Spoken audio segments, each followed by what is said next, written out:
वृंदावन बिहारी लाल की जय।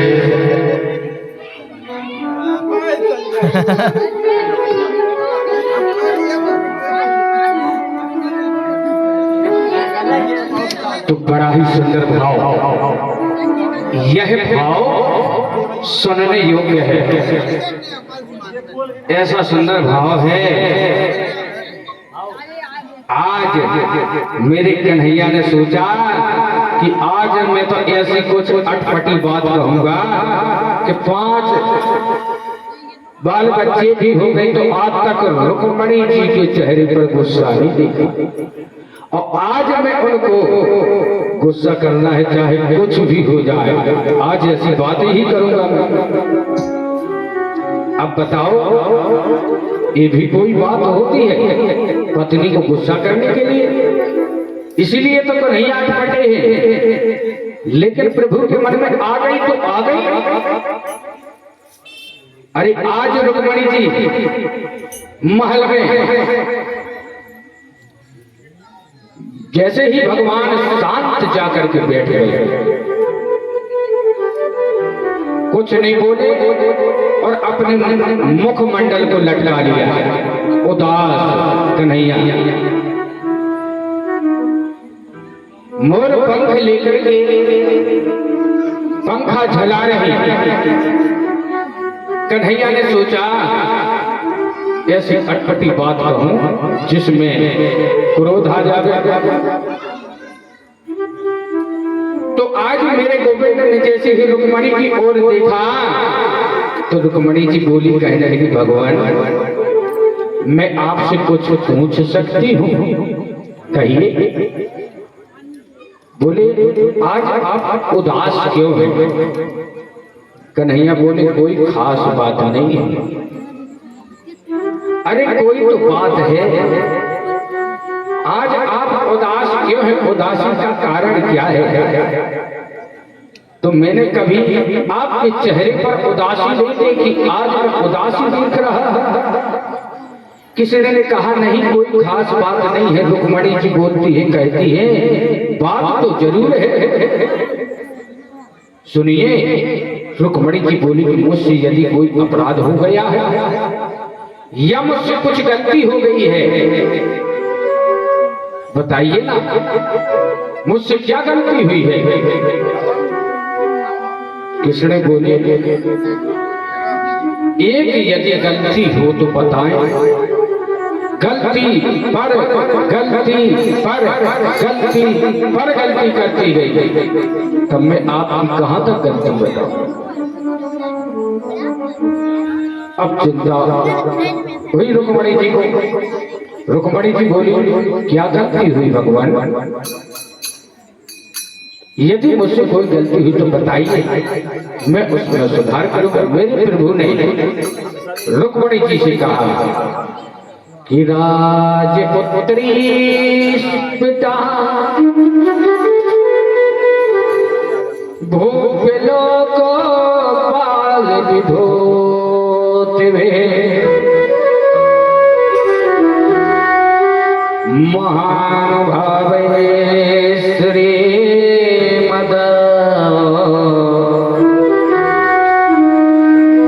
रूपौदार बलोचितै।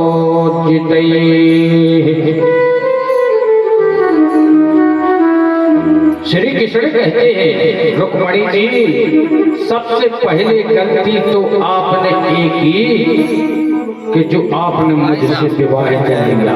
बोलो राधे राधे। जो आपने मुझसे विवाह कर लिया। अरे इतने बड़े बड़े राजकुमार, सुंदर राजकुमार, अरे तुम्हें पत्नी के रूप में चाहते थे। तुमने उन राजकुमारों को छोड़कर इस ग्वालियर से, इस ग्वाला से संग विवाह कर लिया। तुम्हें क्या मिला?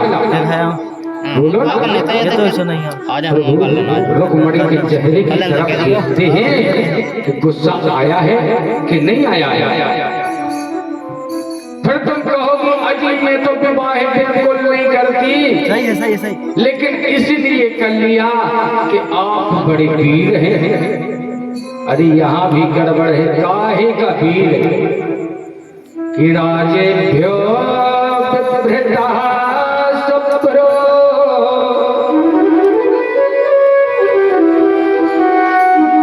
समोद शरणो गता बल बुद्धि कृतये साना प्रयास युक्ता सना।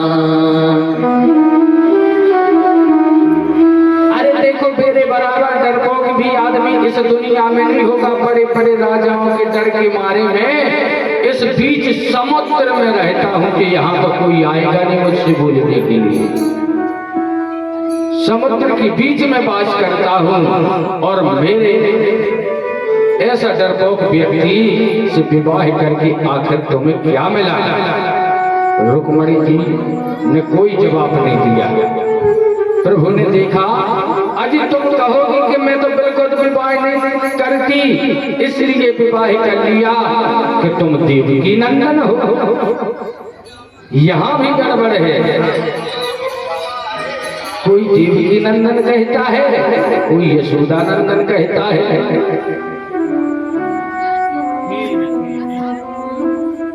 और कोई कहता ना देवकी का है ना यशोदा का है, पता नहीं कहां से आया। देखो ना जिसकी माता पिता का पता और ना जिसकी बिरादरी का पता। अजी तुम कहोगी कि मैं तो बिल्कुल विवाह नहीं करती, इसलिए विवाह कर लिया कि तुम बड़ी सुंदर हो। अरे काहे का सुंदर है? मेरा नाम ही गनुआ कनुआ कह मैया मुझे पुकार दी। हमारे में जगह नहीं बची। और जब से उस कालिया नाग से युद्ध हुआ, उसने अपना जहर फैला दिया और ज्यादा काला हो गया। राजा कभी बना नहीं, गद्दी कभी मिली नहीं। दुनिया के लोग मुझसे देश करते हैं। अरे तुम्हारे बड़े भाई रुक्मी को भी उनसे मेरी बनती नहीं। इतनी बातें कहने के बाद भी रुक्मणी को क्रोध नहीं आया। अब कन्हैया क्या बोले, ध्यान देना। अजी आप कहोगे कि मैं तो बिल्कुल विवाह नहीं करती, इसलिए आपसे विवाह कर लिया कि आपकी पढ़ाई सुनी है। अरे काहे की पढ़ाई? अरे मेरा गुण कौन गाता है जिसको रहने के लिए मकान नहीं, पहनने के लिए कपड़े नहीं और खाने के लिए भोजन नहीं। ये भिखमंगे बाबा मेरा भजन कीर्तन करते हैं। इतनी बातें कहने पर भी रुक्मणी जी को क्रोध नहीं आया। तो मालूम है मेरे कन्हैया क्या बोले? रुक्मणी जी से अभी भी कुछ नहीं बिगड़ा है। जब 5 पुत्र हो गए, जब बात कर रहे हैं, अभी भी कुछ नहीं बिगड़ा है। तुम चाहो तो अभी भी शिशुपाल से विवाह कर लो। बोलो राधे राधे राधे। ये बात